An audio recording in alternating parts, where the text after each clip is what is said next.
Assalamualaikum warahmatullahi wabarakatuh. Let me introduce myself. My name is Nurul Hidayati. I'm a college student from University Muhammadiyah Obsidian Rapma with major English Department semester 3. Sekarang saya akan menjelaskan tentang teori medan makna dalam pengancang kosakata.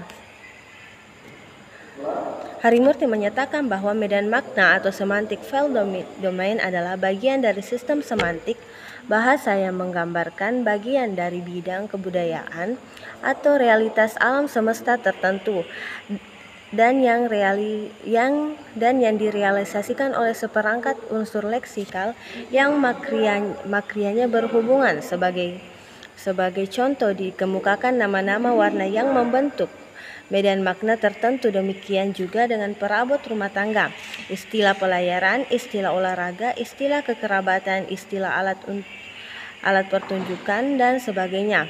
Caird 1990 menyatakan pendekatan terhadap makna yang dikemukakan oleh para linguis, khususnya pada awal analisis linguistik struktural, sangat dipengaruhi oleh psikologi asosiatif.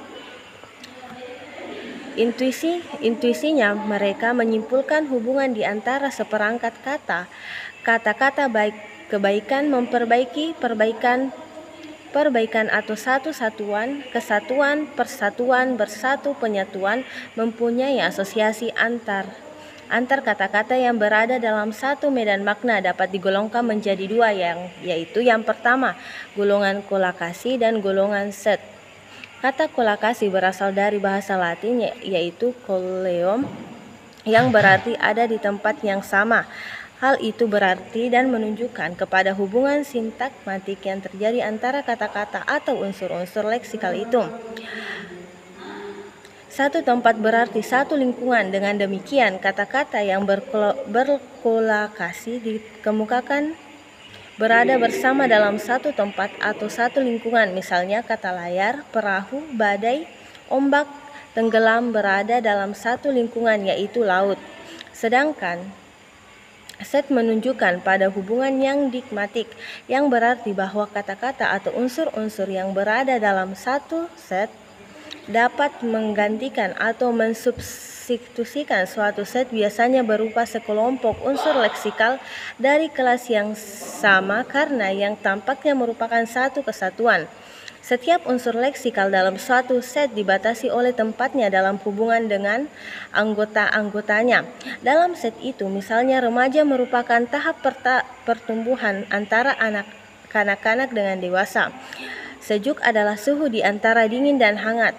Pengelompokan kata atau unsur leksikal secara kolakasi dan set hanya menyangkut segi makna, yaitu makna dasar, sedangkan makna seluruh kata amat ditentukan oleh hubungannya dengan kata-kata atau unsur-unsur lain dalam konteks tuturan.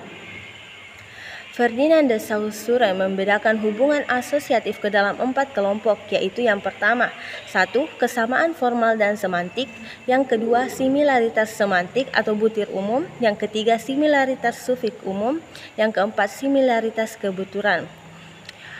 Seorang murid de Saussure melihat medan asosiatif sebagai satu lingkaran yang mengelilingi satu tanda yang muncul ke dalam lingkungan leksikalnya. Parera pada tahun 1990 dalam bukunya Mendengar Kata Kerbau 1 misalnya, seorang penutur bahasa Indonesia mungkin akan berpikir tentang kekuatan atau kebodohan. Dengan demikian, medan makna seperti yang dikemukakan oleh Parera pada tahun 1990 adalah satu jaringan asosiasi yang rumit berdasarkan pada similaritas atau kesamaan kontak, hubungan, dan hubungan asosiatif dengan penyebutan satu kata. Dalam hubungannya dengan pengajaran kosakata, dapat dikutip pendapat J. Traer dalam buku Parera pada tahun 1990 yang melukiskan kolaborasi sebuah medan makna dengan medan-medan. Setiap unsur yang berbeda didefinisikan dan diberi batas yang jelas sehingga tidak ada tumpang tindih antara sesama makna. Dikatakan bahwa setiap medan makna itu tersusun dan setiap medan makna itu akan selalu tercocokkan antara sesama medan sehingga membentuk satu kebutuhan satu bahasa yang tidak mengenal tumpang tindih.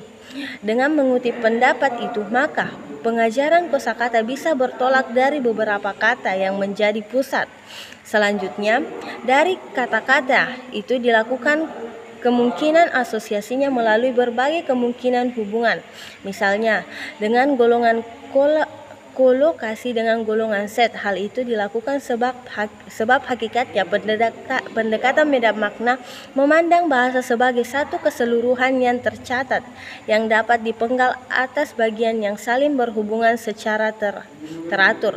Sebagai contoh, dapat dikemukakan pengajaran kosakata tentang transportasi yang bisa diasosiasikan dengan satu jenis dan merek kendaraan, 2 jalur dilewati, 3 administrasi kendaraan dan surat-surat yang diperlukan, 4 kelengkapan dan suku cadang kendaraan, 5 pengemudi, awak kendaraan dan penumpang, 6 peraturan lalu lintas dan petugasnya, 7 dan sebagainya.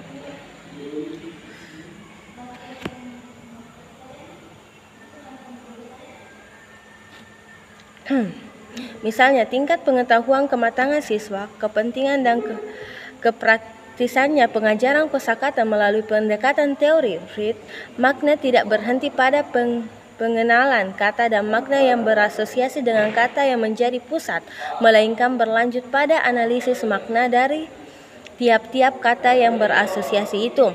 Melanjut kegiatan analisis, siswa dilatih untuk lebih mencermati perbedaan makna dari tiap-tiap kata, misalnya perbedaan kata melirik, mengintip, memandang, meninjau, menatap, melotot, dan sejenisnya yang termasuk ke dalam medan makna melihat.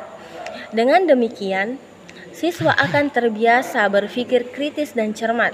Banyak keuntungan yang bisa didapat dengan menerapkan teori medan makna ke dalam pengajaran kosakata. Misalnya, yang pertama, memperluas wawasan siswa tentang suatu kata. Yang kedua, memperdalam pengertian